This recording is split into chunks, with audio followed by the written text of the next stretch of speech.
Welcome to Excel Made Easy. In this video tutorial, we will show you a simple method to divide numbers using Excel. Let's not waste any more time. Here's how you can do it. Firstly, it's important to understand that there are multiple ways to perform division in Excel, and some of these methods are more advanced than others. Here we're going to concentrate on the basic, simple way how to divide two numbers in a table. We'll use this table as an example to show how to work out anything we need, step by step. There are numbers written in columns A and B. Thanks to an easy formula, we'll divide them and the result will appear in column C. First, click on the cell in which you want to display the result. Let's select cell C2 for our first calculation. Now, find the equal key and press it. This works as some kind of signal to Excel that we want to enter a formula in the cell. Then we click on the cell that contains the first number to be divided. In this case, it's cell A2.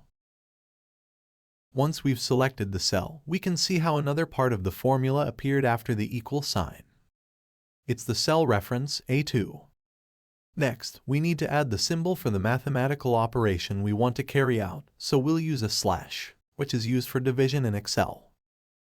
After that, click on the cell which contains the divisor, which is B2.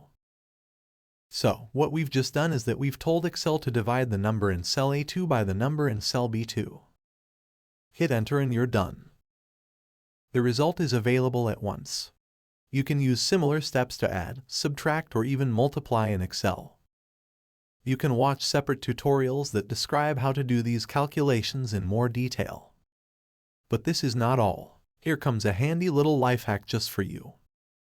If you need to divide the numbers in rows 3 and 4, click on the cell containing the formula we've just created, which is cell C2. Hover over the bottom right corner of the cell until you see a cross symbol. Then use left click to drag the formula down through the rest of the rows. And here it is. Great job! You have successfully divided the numbers in all 3 rows using the method shown in this video. If you found this tutorial useful, please give us a thumbs up and hit the subscribe button to receive more helpful videos from Excel Made Easy. Explore our other tutorials that teach you how to use Excel quickly and easily. Thank you for watching, and we'll see you in the next video.